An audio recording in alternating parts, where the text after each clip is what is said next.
Hello, this is Lee Anthony Davis here with my final part of the Planet of the Spiders. I didn't complete this live stream. I did it in 6 parts. Well, I was hoping to do it in 6 parts, but it went right into the early hours of the morning. So I've decided to do this final part at the right time, which is in during the day. The sun is shining, so I've got a good signal. So anyway, here we go then. So far, I've done 5 live streams, all yesterday, but unfortunately, they ran into the early hours of the morning, so a lot of people weren't watching it. So hopefully, I get a lot more people watching it. I do appreciate everyone who's giving their valuable time because they've got better things to do. I understand that. So thank you for watching. Thank you for the person that's watching it in a moment, or not, maybe the case may be. But anyway, the idea is it's to do with the 60th anniversary. I wanted to get the my contribution to it. I mean, it's, for me, it's a bit of fun, and also I find this episode, or should I say, the adventure of it, intriguing to watch John Pertwee basically go through all the 6 episodes, and we all live with him, live through it, through his era, from the beginning with Spearhead from Space right to Planet of the Spiders, and the sad ending of his demise, and obviously the change into a new era, and saying goodbye to Unit, saying goodbye to Joe Grant, saying goodbye to basically everything that shall I say, signifies what the era stood for. So anyway, here we go. Say no more. I am going to get on with it. So, right, we're at part 6.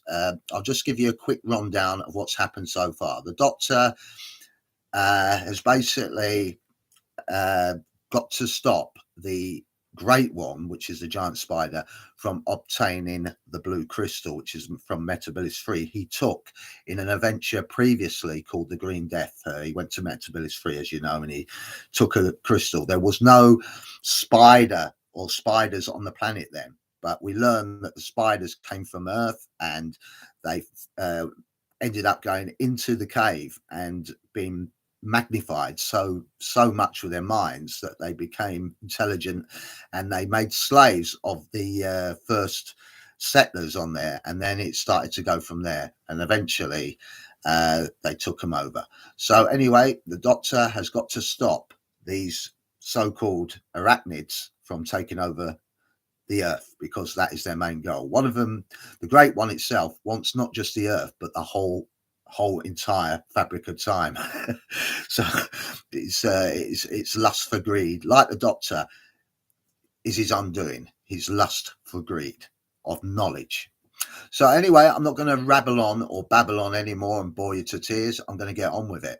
So here we go, part 6 of Planet of the Spiders, my contribution to the 60th anniversary, which finished yesterday. So this is the final part of the Planet of the Spiders, right, and the end of the John Pertwee era, obviously. So anyway, here we go. What I'll do is I'll turn it on now. You'll listen to the music, and then I'll turn the sound down, and then what I'll do is, as it's a watch along, I will be describing. I'll be more descriptive. I'll try and keep you filled up with the details of exactly what's happening in every scene.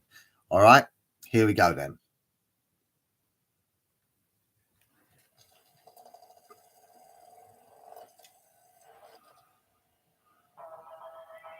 Right, there's the music. There's the, obviously you've got the captions. You've got John Pertwee in full frontal with his cape and frilly shirt and bow tie. The original guy that wrote. Well, no, I think Patrick Troughton did. Anyway, never mind. Here we are, Planet of Spiders, written by Robert Sloman, and this is part 6. So I'm just going to turn it down now and do the describing. Right, we start off with a shot of Campo Rinpoche, played by George McCormack. And then it goes to another shot to the Doctor and Sarah being led by Tommy straight into a room. Right, so this is where the Doctor. This is when it ended on episode 5, where we start to learn more about the Doctor, this Doctor, of his past, and how the Campo uh, it's a very very distinguished name in it. Campoche, that's it.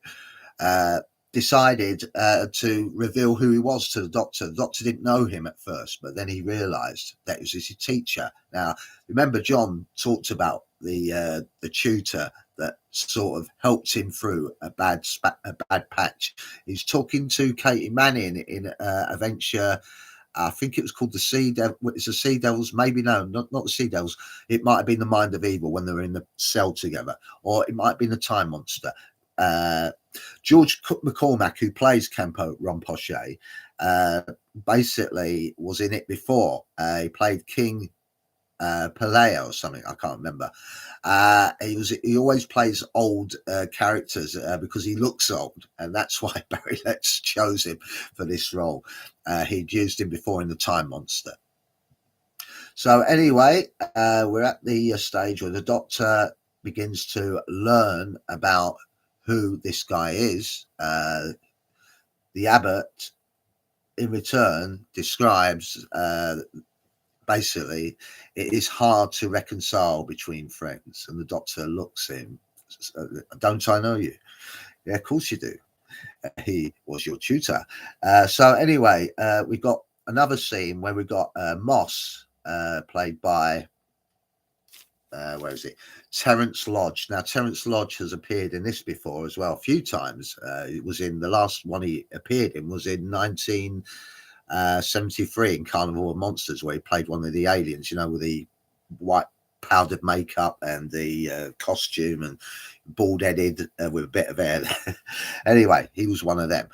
He played it along with Michael Winner, who, you know, went on to do Davros and many other parts in Doctor Who. So anyway, they're all together, getting together. This is the bit you didn't see. This was cut from the bit where they were in the cellar. And now we're seeing them in the cellar chatting to each other. The spiders have taken them over, and now they're going to look for the crystal. And I think they're heading for where the Doctor is and Sarah is, in the Abbot's personal room. Now, the Abbot has shown the Doctor that he has the crystal. Sarah, who's possessed by the Queen Spider, says, "Give it to me. I must have the crystal." And the Doctor says, "What's come over you, Sarah?" And then she puts her arm out like that, and a bolt of lightning goes right into the Doctor's chest. And then she tries to make a move for the crystal held by the Abbot, and he says, "Stop, stay." And then suddenly he says to the Doctor, "Look as I see in my eyes." And then this spider on the back of her appears, the Queen Spider. Right, it cuts to this bit where we got the four of them led by Barnes, and you got Lands, Moss, and who I forgot the other one, but it doesn't matter. And they can't get through because Tommy is in the way. Remember, Tommy was magnified by this crystal and he's become more intelligent. He started off as a simple sort of happy-go-lucky type, wasn't sort of very wide on what's around him, but he was a sort of mental age of a 5-year-old. But anyway, he's now the crystal has affected his mind, made him more intelligent, and made him more aware of the situation. His innocence absorbs any firebolts thrown at him, and these four are going to try and get him out of the way because they need to get through so they can get the crystal with the Doctor and Sarah in that room. But obviously Tommy is a very strong person, and he throws Barnes, gives him a kick up the backside. And then they start firing bolts, but it won't work.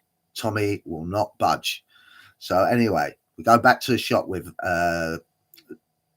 Sarah Jane, basically being taken over by the spider. The spider's talking through her mouth. And then the Abbot says, "You don't have to be dominated.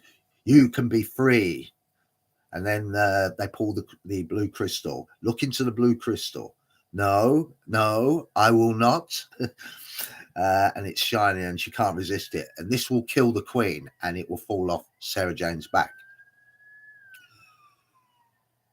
And she says, so she's starting to take control back of her mind as a spider has already sort of joined as one. She was being used to get the crystal, obviously. So anyway, the spider dies. It falls to the ground. There it goes, and then disappears, crumples up. Its legs go like that. So anyway, Sarah's free of it.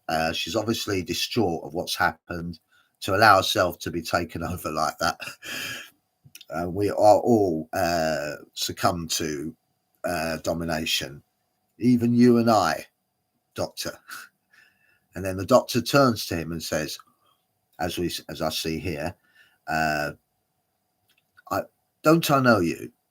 And obviously it begins to sink into the Doctor that it's his old friend and tutor. So it's a good way of drawing them in, drawing the viewers in, because it's more intriguing to understand that he had a sort of another past life here. This was not when he was John Pertwee. It was another character as the Doctor, but a different face or whatever, different time. And we know he's a Time Lord, the Abbot. What I keep it's a very difficult name. I wonder where they get these names from. Campo Rinpoche. So anyway, so they're discussing about Sarah's asking, don't tell me you're a Time Lord. He says, yes, I am. And he says, the method of leaving Gallifrey was not for me. I wouldn't have took your TARDIS. That's rather naughty. And the Doctor replies, I had to get away. So anyway, he said, we're all in the sense of basically looking for something. And he says what he meant by that was the Doctor's knowledge for greed. That's what he meant, And the Doctor says, if I didn't take the crystal in the first place, none of this would have happened.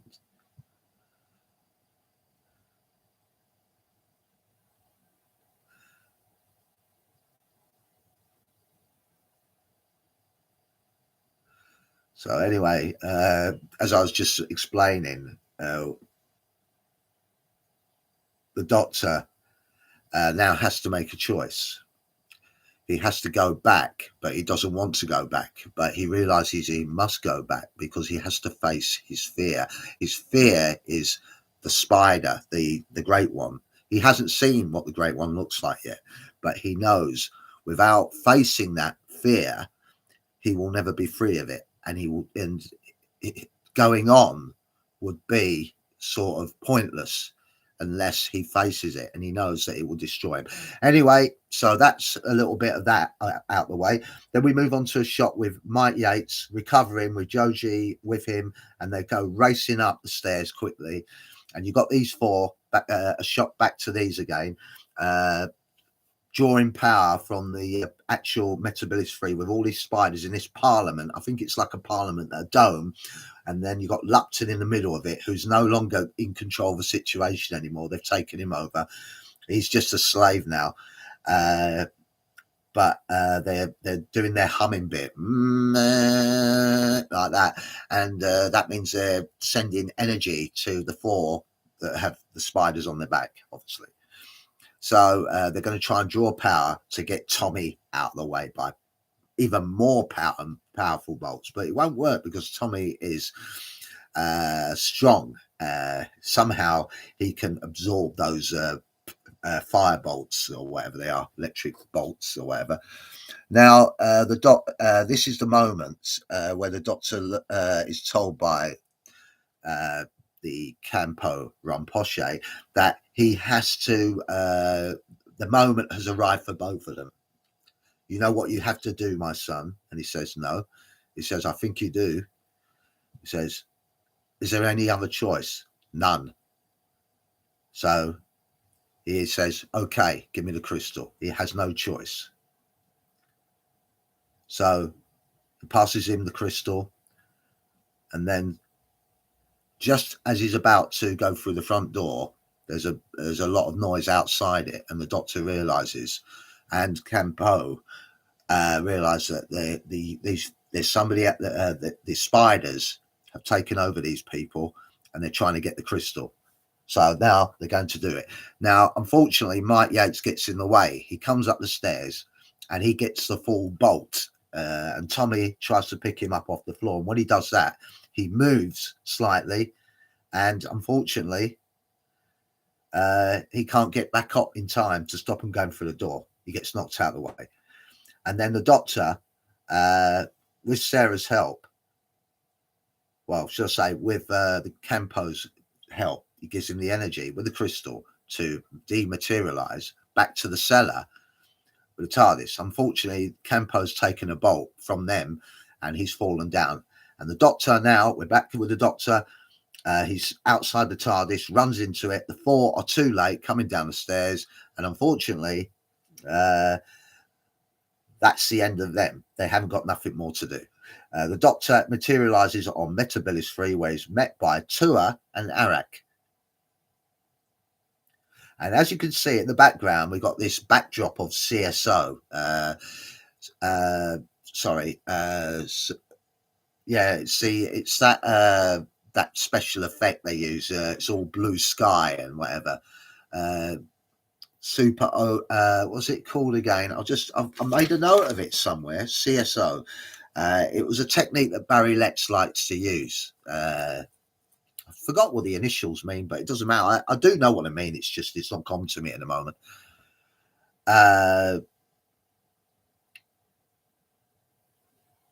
So we're now at the part of where the doctor goes in the dome and he's been tricked. It's a trap. Tua and Arak have been taken over. So he's basically in the middle of the spiders dome now, and they says, do you have the crystal? And he says, yes. Give it to me, one of them says. And he says, no, I'll only give this to the Great One if anyone dares to take it off me. And they said, no, we daren't take it. And obviously Lupton says, I'll do it. And then one of the spiders uses its power and basically stops him from taking it from the doctor. And then Lupton says, there's the power. It's in our hands. We can take it. And he says, we daren't take it. The Great One is all powerful. All praise to the Great One. So anyway, we've got these spiders in the parliament, like a parliament, actually. It's like a parliament in a dome. And the doctor looks at the spider, and the spider says, the voice is Yasmin Churchman, who you remember from the voice of Alpha Centauri, plays the part in this, the voice on that. And she says, "It's you have beaten us, Doctor, but it is good that you will die." Then Lupton is angry, and he says, "To think that I lost my chance of power through a spider I could crush with my hand." As he tries to hit it with his fist, the spider throws a bolt at him, and that's the end of Lupton. Goodbye, Lupton. He's out the game. He's no longer in the show. He's dead. His character's been killed off. Right, we turn back to Sarah, Mike, who's just recovered because the Campo uses what power he's got to draw out the bad energy that nearly killed him. He recovers, and sadly, Campo Rinpoche falls back in his chair and says, "This old body has had it." And we see Joji on the other side, the camera shot to him. He suddenly disappears and then regenerates where Campo Rinpoche was, and now he's got the face of Joji. So basically, Kevin Lindsay, who plays Joji, is now Campo Rinpoche. It was basically a projection of his real self. So Joji wasn't really there. He was just a projection of his mind to convince us that he's a real person. So he has regenerated. So from the old man to Joji. So Joji is Campo Rinpoche, and that we learned the time. Now this is the most important bit. The final stages. The doctor has entered the crystal with the entered the cave with the crystal, and he is now he's now going to see what the Great One is. We now have the big reveal, the big steps, the massive spider, and Now, the Doctor has to give the crystal to the Great One, who wants to complete that circuit. So anyway, this is where we have the CSO in full view with the blue screen and whatever. They did it in robot, by the way, but it wasn't very good because it gave a rusty effect, didn't it? Because it didn't work with the entwining of collars. So unfortunately, it just didn't look good. Even Barry Letts admitted it was terrible. It was a bad move to use it on certain background drops. So anyway, here we go. The Doctor asks why he wants the Great One wants the crystal, but the Great One, now the Great One's voice is played by Kismet Delgado. Obviously, you know the surname. Yes, it's the widow of Roger. Unfortunately, Roger was killed, as you know, the master himself, and his wife was not compensated for by the film company for doing it. So Barry Letts, in his wisdom and his kindness, decided to give her some money by giving her a part in this, and that was very nice of him. So anyway, we've got the final moments here. The Doctor holds the crystal out. The Great One says, "Before you die, you may witness my triumph." So the crystal is telepathic, or shall I say, telekinesis is used here, and it takes the crystal out of the Doctor's hand and basically completes that circuit. The Doctor says if you complete that circuit, the build-up will be so immense that the feedback will be reversed on you and you will basically destroy yourself. And then the Great One is saying, stop, all hail to the Great One, the almighty powerful, hell down planets, hell down, I am the great, and he was getting carried away, ego. And then suddenly the Doctor says, stop, can you not see what it's doing to you? And unfortunately, the Great One's not listening anymore. And then suddenly the feedback, bang, all this red light around it starts to shine. It is burning and it is being destroyed before the Doctor's eyes, as well as the Doctor is being destroyed by the crystals of Metropolis 3 in that cave. He knows he's dying as well. So the Doctor, anyway, he gets out of there, he runs out the cave, and then the whole thing collapses. The spider, the control, the unison of all the spiders are now dying, and all the slaves are free. So Tua and Amarak realize what's happened, and they start to run out of the dome while all the spiders are dying. They're on their backs with their legs like that. So anyway, we cut to Barnes. The spiders start falling off their back as well. And then we cut back to the Doctor with the TARDIS. He's just barely made it. Goes through and dematerializes the TARDIS. Then we look a close shot of the mountain where it blows up. The spider's dead and everything else blows up with it. So the mountain collapses and blows up. So there you have it. And then we cut to Sarah Jane. This is meant to be about 3 weeks later, where she's at Unit HQ.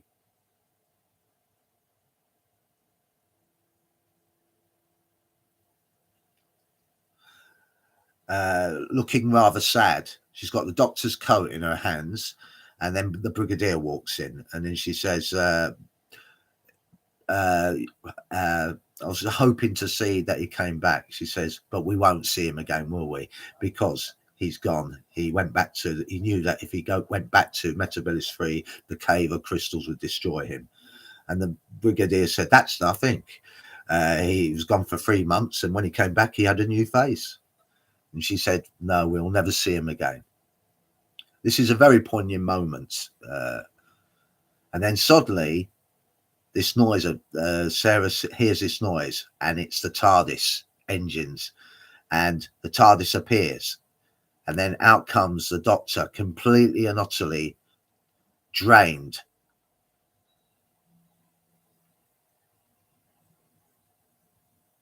Very sad moment, this, because it's coming to an end now for John Pertwee. He holds his head on his hand on his face like that, and then falls to the ground. And then Sarah and the Brigadier hold his head up to put a cushion under his head so he can sort of relax comfortably. The doctor, this is a true moment when the doctor's doing, John Pertwee's doing this sort of dialogue. It's his true feelings coming through here. It's his sad moment that it's coming to an end. Sarah starts to cry. Don't die, Doctor. A tear, Sarah Jane. And he also says one last thing before he finishes. Where there's life, there's that pause. And then his hand falls to the ground. And he's, what they presume, he's died, but he hasn't. Sarah puts her hands over his eyes and shuts his eyes. And then you got these two brigadiers standing there looking over his so-called body that's died. And then suddenly this noise appears. And then suddenly you see Campo Rinpoche, or shall we say Joji, sitting up with his, like when you was at school, you crossed your legs and you're doing, you had to fold your arms and all that. He's like that. He's like a gnome, like as if he's fishing in a pond, and he's up sitting on he's sort of sitting on a desk in front of them with a haze round him, and he says, "The doctor is not dead." You're wrong, Sarah says.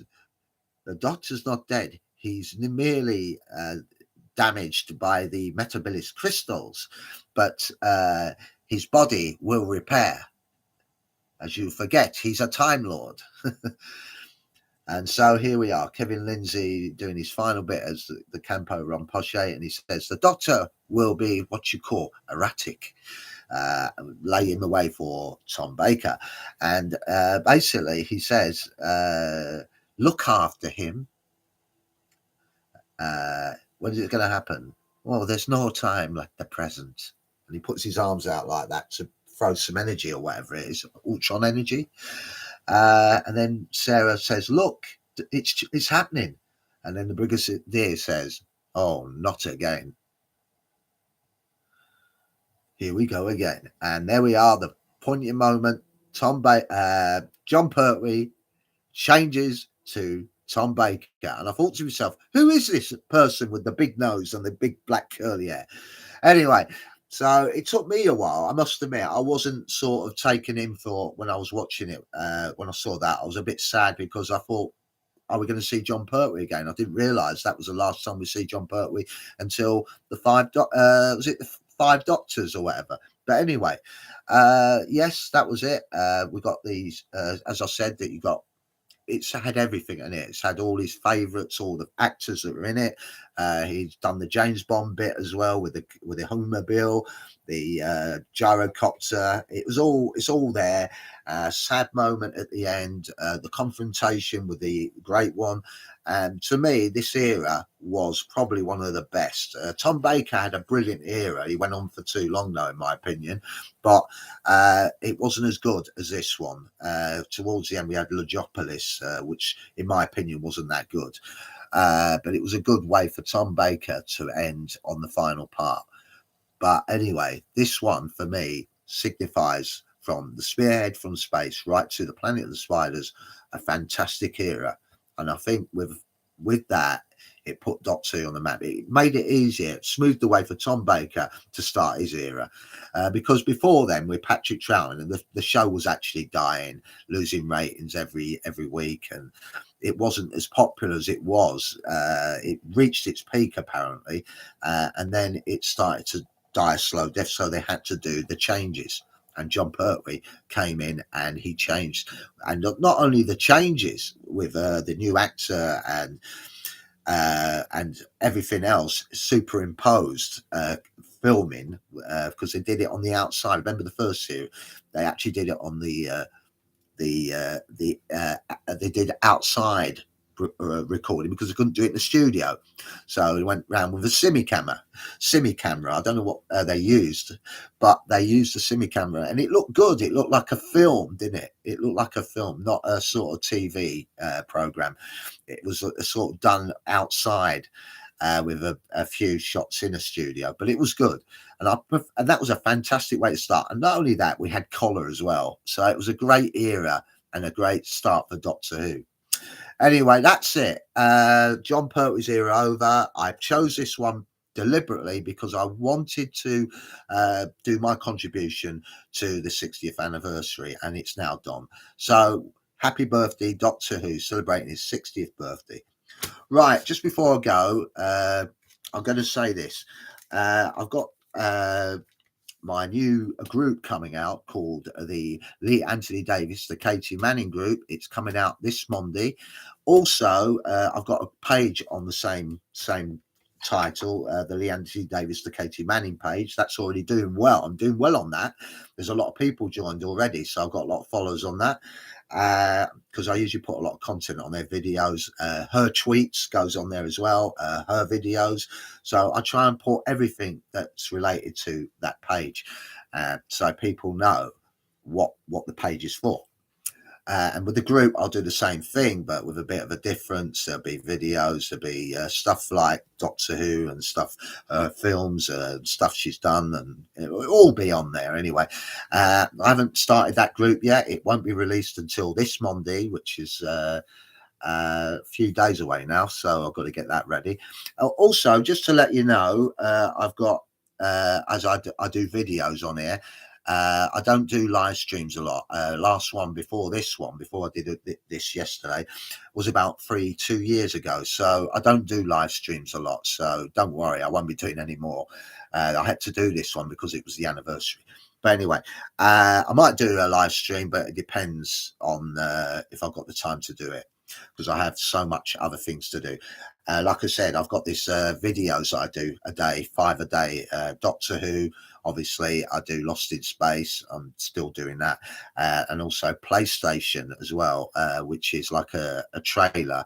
And when I've done the trailers, I move on to actually playing it. I did it with the PS2. I finished them now. I've done the trailers and I've actually played those games as well. So anyway, there's nothing more to be said. I'm going to be off to Facebook and Twitter at the moment to finish off what I had to do. I'm also doing Group of the Day, which is my contribution to people that have done, contribution to what they've done to their groups. And I want to give them recognition so more people join them. And it has worked because I advertise it all on Twitter. When I say Group of the Day, Contribute the Day as well, I advertise it everywhere. So Twitter, Instagram, my story, and Facebook. So everyone knows about that group and they join it. It's the same way as doing these videos. Maybe nobody's watching this, but this is the way that people want to be recognized. They want to be seen. Obviously, my video isn't good enough. So that's why I don't do these live streams, because I'm not a professional. I just do it for fun. A lot of people might think I'm boring, might be useless. I don't care. I'm not doing it for that. Not doing it for popularity. Doing it because I wanted to do it, and that's the difference. I want to do it.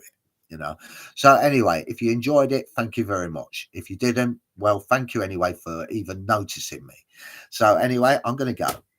Right. So I'd like to thank everyone who tuned in over the last day or so with these live streams I was doing, that actually had the time to watch this. So thank you very much. I obviously won't be able to do another one of these because I will be dead in another 60 years time, or another 100 years when it celebrates its 100th birthday. I don't think I'll be around for that.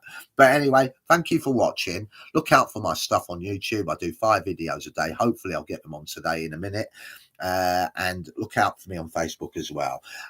You'll know my groups. They're called the Lee Anthony Davis, in front of it with the name of the group. So look out for that. It's time for me to go. Thank you for watching, for enduring my waffling on. But I do try to be as sort of precise and detailed with what I do, and hopefully a bit of fun as well thrown in. Right. Anyway, thank you for watching. This is Lee Anthony Davis signing out. Have a nice day. enjoy your 60th anniversary specials that are coming up on BBC One. So bye for now.